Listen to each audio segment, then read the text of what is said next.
অবশেষে বহু প্রতীক্ষার পর রাজ্যের শেষ বিধানসভা বাজেটে রাজ্য সরকারি কর্মচারীদের ডিএ বা মহার্ঘ ভাতা বৃদ্ধির ঘোষণা করা হলো।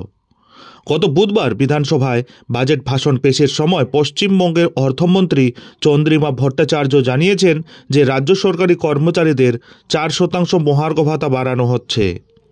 আর এই মহার্ঘ ভাতা কার্যকর হতে চলেছে আগামী 2025 সালের 1 এপ্রিল থেকেই, যার দরুন রাজ্য সরকারি কর্মচারীদের প্রাপ্ত মহার্ঘ ভাতার পরিমাণ বেড়ে দাঁড়াবে 18%, যা কার্যকর হবে 1 এপ্রিল থেকে।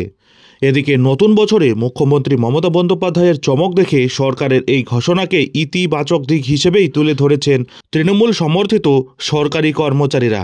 তাই মুখ্যমন্ত্রীকে আনুষ্ঠানিকভাবে ধন্যবাদ জানিয়েছে তৃণমূল ঘনিষ্ঠ সরকারি কর্মচারীদের সংগঠন পশ্চিমবঙ্গ রাজ্য সরকারি কর্মচারী ফেডারেশন। তবে এতে বেশ কিছু অখুশি আরেক সরকারি কর্মচারীদের দল, কারণ ডিএ নিয়ে যে দাবি তোলা হয়েছিল সেটা পূরণ হয়নি। তাদের দাবি ছিল কেন্দ্রীয় হারে ডিএ পাওয়ার, আর এই মুহূর্তে কেন্দ্রীয় সরকারি কর্মচারীরা ডিএ পাচ্ছেন 53% করে।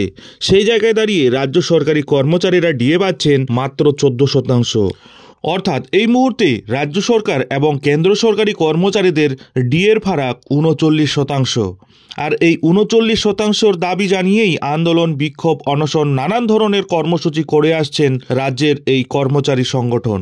আর এই 39% ডিএর দাবি জানালেও রাজ্য সরকার সরকারি কর্মচারীদের সেই দাবি কিন্তু মানল না।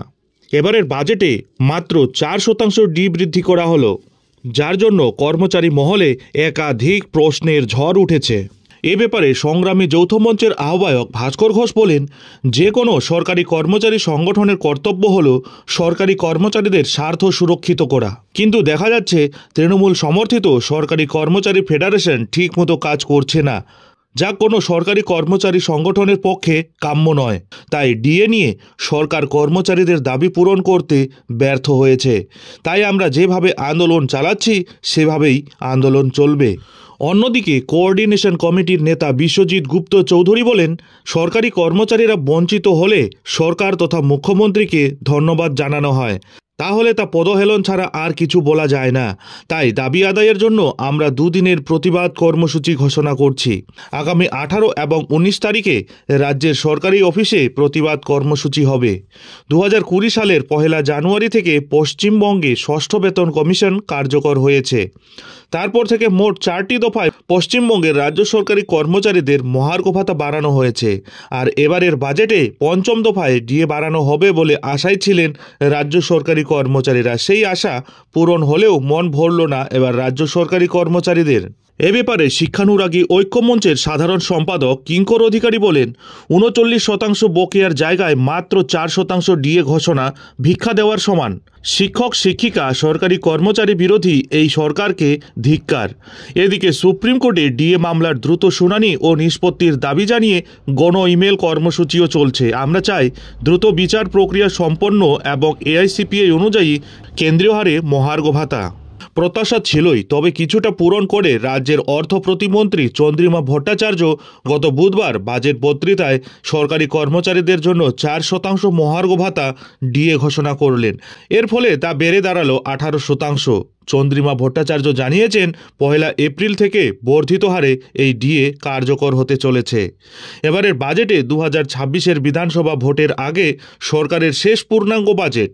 ফলে যে উন্নয়নের স্লোগান তুলে শাসক দল ভোটে লড়ে, সেই উন্নয়নের কোন কোন দিকে এই বাজেট সরকার নজর দেয় সেই দিকেই লক্ষ্য ছিল সবার। রাজ্য সরকারি কর্মচারীরাও মহার্ঘ ভাতার ঘোষণার অপেক্ষায় ছিলেন। এদিন আরও রাস্তা, পানীয় জল, মাদ্রাসা উন্নয়ন সহ একাধিক ক্ষেত্রে সরকার কি ভাবছে তাও স্পষ্ট হয় এই বাজেটে। এই বাজেটে সাধারণ মানুষের বিশেষ কৌতূহল ছিল লক্ষ্মী ভাণ্ডার এবং সরকারি কর্মচারীদের ডিএ প্রসঙ্গে কোনো ঘোষণা হয় কিনা সেদিকেও। তবে অবশেষে গত বুধবার বাজেট অধিবেশনে ডিএ 4% বাড়িয়ে 18% করার ঘোষণা করল নবান্ন। তবে 2025-26 অর্থবর্ষের বাজেটে পশ্চিমবঙ্গের সরকারি কর্মচারীদের ডিএ প্রাপ্তি হলেও তাতে খুশি নন সরকারি কর্মচারীদের একাংশ। কারণ এই বাজেটে বাংলার সরকারি কর্মচারীদের জন্য মাত্র 4%ই ডিএ বৃদ্ধি করেছে মমতা সরকার। তাই এই ডিএ বৃদ্ধির ঘোষণার পরও মারাত্মকভাবে ক্ষোভে ফুঁসছেন সরকারি কর্মচারীদের একাংশ। কারণ কেন্দ্রীয় সরকারি কর্মচারীরা বর্তমানে সপ্তম পে কমিশনের আওতায় 53% করে ডিএ পাচ্ছেন, ফলে ফারাক সামান্য কমে দাঁড়িয়েছে 35%। সব মিলিয়ে খুশি নন এ রাজ্যের সরকারি কর্মচারীরা। এদিকে সম্প্রতি কেন্দ্রীয় সরকার অষ্টম পে কমিশন ঘোষণা করেও দিয়েছেন। আর সরকারের এই ঘোষণার পর থেকেই কেন্দ্র ও রাজ্যের ডিএ বৈষম্য নিয়ে আরও বেশি সুর চড়াতে শুরু করেছেন রাজ্য সরকারি কর্মচারীদের সংগঠনগুলি। এর পরবর্তী জল কোন দিকে গড়াতে চলেছে সেটাই হচ্ছে এখন দেখার। যাই হোক, নজর থাকবে সেদিকে। এখন এখানেই শেষ করছি। এই ধরনের পরবর্তী গুরুত্বপূর্ণ ডিএ সম্পর্কিত আপডেটগুলি ঠিক সময় মতো পেতে অবশ্যই চ্যানেলে চোখ রাখুন।